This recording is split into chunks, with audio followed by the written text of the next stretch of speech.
আমরা এখানে দুইটা ব্লক দেখতে পাচ্ছি, ব্লক এ আর ব্লক বি। দেখেন এই এ আর বি এদের মধ্যে একটা ফ্রিকশন কাজ করবে, এই বি আর এই সারফেস আছে এখানে একটা ফ্রিকশন কাজ করবে, কারণ আমরা ম্যাথই করতেছি ফ্রিকশনের, তাই না? তো আমাদের এই থিটা অ্যাঙ্গেলটা দেয়া নেই। থিটা অ্যাঙ্গেলটা এমন একটা অ্যাঙ্গেল বের হবে যে অ্যাঙ্গেলটার জন্য আমাদের এই যে এ বি এরা কাজ করতেছে, এদের মধ্যে ফ্রিকশন টিকশন আছে, এই সব কিছু অবস্থায় জিনিসগুলা স্টেবল অবস্থায় আছে, কোনো মুভমেন্ট হচ্ছে না, কোনো কাইনেটিক্স এখানে আসতেছে না, সবকিছু স্ট্যাটিক অবস্থায় আছে, এরকম একটা কন্ডিশনের জন্য থিটা কত হবে সেই ভ্যালুটা আমাকে বের করতে হবে। তো কিছু ইনফরমেশন দেয়া আছে আমার এ যে ব্লক, সেই ব্লকের আমার যে মাস, বা বি যে ব্লক সেই ব্লকের মাস দেয়া আছে, আর এদের মধ্যে যে স্ট্যাটিক ফ্রিকশন যে কাজ করবে বলে দেয়া আছে যে মোশন ইম্পেন্ডিং, তাহলে স্ট্যাটিক যে ফ্রিকশন আছে সেটা আমরা হচ্ছে এখানে দিয়ে দেয়া আছে। যেহেতু এরা কেউ এখন মোশনে নেই, হয়তো মোশনে যেতে চাচ্ছে, আমরা বাধা দিয়ে রেখে দিছি, এরকম একটা অবস্থা। এখন আমরা ম্যাথটা সলভ করি। এখানে আমরা ফ্রি বডি ডায়াগ্রাম প্রথমে এঁকে নিব, এ বি আলাদা করে, তাহলে আমাদের অনেক সুবিধা হবে। আচ্ছা, আমরা আমাদের এ বডিটার জন্য আমাদের ফ্রি বডি ডায়াগ্রামটা এখানে এঁকেছি। আমাদের একটা হচ্ছে ওয়েট আছে, ওয়েট মানে মাস, মাস এখানে হচ্ছে 20 পাউন্ড। আর এখানে আমরা দেখেছিলাম যে এ আর বি একটা কেবল দিয়ে যুক্ত করা। তো কেবল দিয়ে যেহেতু যুক্ত করা, এটা আমি নাম দিলাম টি। এ বরাবর যেহেতু কেবল ছিল, টি এ বরাবর কাজ করতেছে। আর আমাদের যে সারফেস ছিল, সারফেস তো না, এখানে বি, বি যে হচ্ছে ব্লকটা ছিল সেই ব্লকটার উপর দিয়ে এখানে আমরা দেখতে পাচ্ছি আমাদের নর্মালটা কাজ করতেছে এই বরাবর। আর আমাদের কিন্তু থিটাটা একই থাকবে, এখানে থিটাটা যা আমাদের ভূমির সাথে ছিল এখানেও সেম একই থিটা থাকবে। আর হচ্ছে যেহেতু টি এই বরাবর কাজ করতেছে, এ বরাবর টেনে নিতে চাইবে, তো আমরা ধরে নিলাম যে এ বরাবর মুভ করা থেকে আমরা বাঁচাতে ফ্রিকশন হচ্ছে এ বরাবর কাজ করতেছে। তো আমরা ফ্রিকশন আর হচ্ছে নর্মাল ফোর্সের মধ্যে রিলেশন জানি, আহ, এরকম হয়। আমাদের মিউ এস তো দেয়াই আছে, স্ট্যাটিক অবস্থায় আমাদের যে ভ্যালুটা হচ্ছে 0.15 এটা দেয়া আছে, mu S coefficient of friction এখানে স্ট্যাটিক অবস্থায়। তো এখানে কিন্তু আমরা সরাসরি বলে দিতে পারি আমাদের F1 সমান মিউ এস N1। তাহলে আমাদের হচ্ছে একটা আননোন, কিন্তু এফ আর এন মিলে মাত্র একটা আননোন, আমরা এন জানলে এফ বের করতে পারবো, এফ জানলে এন বের করতে পারবো। আর যেহেতু তার থিটা, তো দেখেন আমরা হচ্ছে যখন হচ্ছে ভার্টিক্যাল এ বরাবর ছিল, এখন ভার্টিক্যালটা যদি আমি এ বরাবর শিফট করতে চাই, এ বরাবর যেহেতু এক্স এক্সিস নিচ্ছি, এ বরাবর ওয়াই নিচ্ছি, আগে থেকে ভার্টিক্যালটা আমি শিফট করতে চাচ্ছি, তাহলে আগে যে হরাইজন্টাল ছিল সেটার থেকে নতুন হরাইজন্টালের অ্যাঙ্গেল যেটা, ভার্টিক্যাল আগে যেটা ছিল সেটার সাথে নতুন ভার্টিক্যালের অ্যাঙ্গেলটাও সেম হবে। তো ওখান থেকে আমরা এখানে বলে দিতে পারি যে আমাদের অ্যাঙ্গেল যেটা আছে থিটা, সেটা এখানেও থিটা হিসেবেই থাকবে। তো থিটা হিসেবে থাকলো, এখন তাহলে আমরা বলতে পারি এটার কম্পোনেন্ট যেটা আরেকটা এদিকে কাজ করবে, আমি একটু অন্য কালি দেই। আচ্ছা, এটা চোখে লাগবে, এই কালিটা না দিয়ে এই কালি দিই। একটা কম্পোনেন্ট এদিকে কাজ করবে আর একটা কম্পোনেন্ট এদিকে কাজ করবে, আর এই অ্যাঙ্গেলটা হচ্ছে থিটা। তো এখন আগের মতোই আমরা summation of f x summation of f y যদি করি, আমরা অনেক কিছু পেয়ে যাব। Summation of f x equal 0, summation of f y equal 0। F x বরাবর কে আছে, এফ ওয়াই আছে, টি আছে, আর এই 200 পাউন্ডের হচ্ছে সাইন কম্পোনেন্ট আছে। তো আমি টি যেদিকে আছে সেই সাইনটা পজিটিভ নিই, টি এদিকে আছে, আর এফ ওয়ান বা হচ্ছে 20 পাউন্ডের হচ্ছে সাইন কম্পোনেন্ট এদিকে আছে, আমরা তাহলে এটাকে বলে দিই। আর এফ সমান আমরা আসলে কি সেটা তো জানি, ইউ এস এন ওয়ান। আর হচ্ছে সাইন কম্পোনেন্টটাও আমরা বলে দিলাম 0। তো এরা হচ্ছে নেগেটিভ। আচ্ছা, নেগেটিভটা একটু ভালো করে লিখি, এটা হচ্ছে নেগেটিভ। আর এফ এক্স বরাবর ছিল মাত্র দুইটা, N1 আর হচ্ছে 20 পাউন্ডের হচ্ছে কস কম্পোনেন্ট। তো এটাও আমরা এখানে দিয়ে দিই, N1 minus 20 cos theta equal 0। তো এখানে আমরা দেখেন N1 এর হচ্ছে সাথে কস, এটার একটা রিলেশন এখান থেকে আমরা বলে দিতে পারি, N1 আসলে হচ্ছে 20 cos θ। তো এখানে তো N1 ছিল, তাহলে N1টাকে আমরা পরিবর্তন করে দিই, আমরা যেহেতু ভ্যালু অলরেডি জানি। এই N1টাকে আমরা বলে দিই যে আমাদের মিউ এস, এটার ভ্যালু হচ্ছে 0.15, আর N1 হচ্ছে আমাদের 20 cos θ, আর এখানে মাইনাস 20 sin θ আমাদের হচ্ছে ছিল আগে থেকে। তো এরকম অবস্থা, এই জিনিসটাকে যদি আমি আরেকটু সুন্দর করে সাজায় গুছায় লিখি, তাহলে t আমরা লিখতে পারবো 20 sin θ +3 cos θ। আচ্ছা, আমরা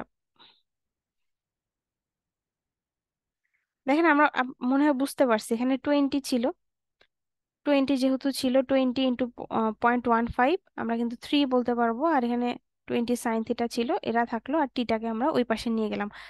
তো যাই হোক, আমাদের এটা হচ্ছে ইকুয়েশন 1।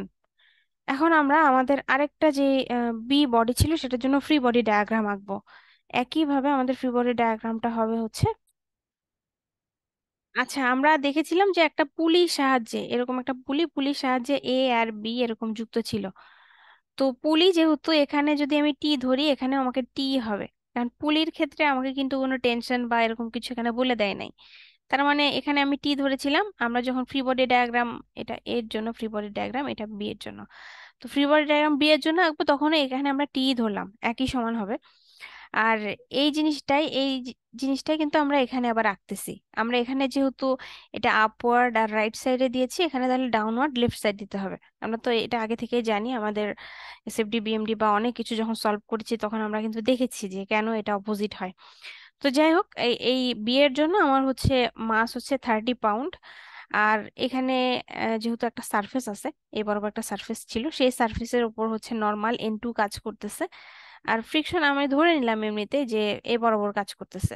আমাদের ফ্রিকশন এটা ডাউনওয়ার্ড যেতে চাচ্ছে, যেহেতু 30 পাউন্ড অনেক লোড, এটা হয়তো নিচে মুভ করতে চাচ্ছে, সেই নিচে মুভ করা থেকে আটকাতে আমি এটাকে হচ্ছে উপরের দিকে ধরে আসি, ধরে নিলাম। এটা আমাদের যদি অ্যান্সার নেগেটিভ আসে, আবার আমাকে এখানে অ্যান্সার তো আসলে এফ এর জন্য বের করতে হবে না, জাস্ট এখানে থিটা বের করতে বলছে, আর কোনো কাজ কিন্তু নাই।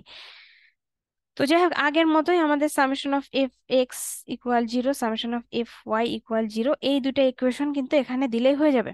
তো f(x) বরাবর f(y) বরাবর কে আছে, সেটা বের করার জন্য দেখেন আমাদের এখানে থিটা, তাহলে এইটা হচ্ছে একটা কম্পোনেন্ট, এটা হচ্ছে আরেকটা কম্পোনেন্ট। আমি অন্য কালি দিই, তাহলে আপনাদের বুঝতে সুবিধা হবে। এখন এক্স বরাবর কে আছে, কে আছে, এক্স বরাবর এইটা আছে। এক্স বরাবর আমার 30 এর হচ্ছে সাইন কম্পোনেন্ট আছে। এক্স বরাবর আমার হচ্ছে f1 আছে। এক্স বরাবর আমার হচ্ছে f2 আছে। তো আমাদের এদেরকে যদি আমি হচ্ছে বসাই, এখন f1 f2 এদের সাথে আমরা কিন্তু এই n এর একটা রিলেশন আগেই এখানে করে দিয়েছি। মিউ এস এর ভ্যালু আমরা জানি n2। মিউ এস এর ভ্যালুটা আমরা বসে টসে দিতে পারি। তো f(x) যেহেতু আমরা আগে করব, আমরা টি এর সাইনটাকে ধরি, এদিকে পজিটিভ ধরি, তাহলে এই 30 এর জন্য যেটা, সেটা মাইনাস হবে। 30 পাউন্ড, এটা হচ্ছে সাইন থিটা। আর হচ্ছে কি হবে, মিউ এস, এরা এরা একই দিকে, টি এর দিকে, তাহলে mu S n1 plus mu S n2। এখানে আমরা মিউ এস এর ভ্যালু বসিয়ে দিলেও সমস্যা ছিল না, =0। আর আমরা যদি হচ্ছে f(y)=0 করি, আরেকটা কালি ইউজ করি। আচ্ছা, এই n1 আছে, এই n2 আছে, আর এই 30 এর যেটা হচ্ছে কস কম্পোনেন্ট, সেটা আছে, এই তিনটা আছে। তো আমরা যে কোনো একটাকে পজিটিভ, যে কোনো একটাকে নেগেটিভ ধরতে পারি। ধরলাম যে আমাদের n2 সেটা হচ্ছে পজিটিভ, তাহলে n2 এর সাইনটা থেকে এদের সাইন ঠিক উল্টা, n2 তাহলে -n1 হবে, আবার -30 এর কস কম্পোনেন্ট হবে, 30 এর কস থিটা = 0। এই অবস্থা আছে আমার। তো এখান থেকে আমাদের কিছু ইনফরমেশন আমরা আগেই জানি। যেমন ধরেন আমাদের এখান থেকে আমরা দেখেন উপরে যে টি এর একটা ভ্যালু বের করে রাখছি আমরা। আচ্ছা, এখান থেকে দেখেন আমরা n2 এর ভ্যালু পেয়ে গেলাম, যেহেতু হচ্ছে n1 এর ভ্যালু আগে থেকেই জানি 20 cos θ। তো 20 cos θ বসালাম, এখানে 30 cos θ ছিল, তাহলে n2 হচ্ছে 50 cos θ। তো আর টি এর ভ্যালু এখান থেকে আগে থেকে জানি, যে আমাদের 20 sin θ 3 cos θ। তো আমাদের টি এর ভ্যালুটা এখানে বসায় ফেলি, 20 sin θ +3 cos θ, আর মাইনাস এখানে 30 sin θ। তাহলে আমরা কিন্তু বসাচ্ছি, এই যে টি এর ভ্যালু আমরা এটা বসায় ফেলেছি, এই যে এতটুকু আমাদের এই 30 এখানে বসালাম। এখন মিউ এর ভ্যালু তো আমরা জানি যে 0.15, আর n1 কে যদি আমরা গুণ করে দিই, n1 হচ্ছে আমাদের 20 ছিল, 20 কস থিটা। আবার হচ্ছে মিউ এর ভ্যালু আমরা এখানে আবার বসাবো 1.5।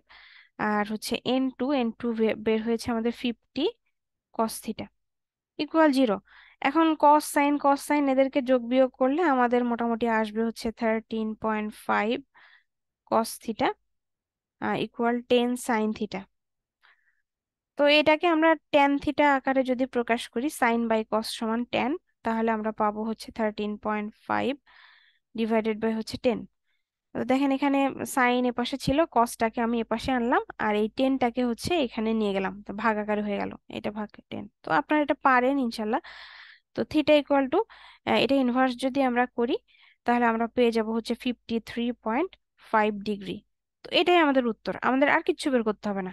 এই যে যেই কোণটা থিটাতে হচ্ছে ইনক্লাইন্ড ছিল আমাদের সারফেসটা, বা যে রেলটার উপরে এই দুইটা ফোর্স বা দুইটা ব্লক রেস্ট করা ছিল, সেটার অ্যাঙ্গেলটা আমরা পেয়ে গেলাম।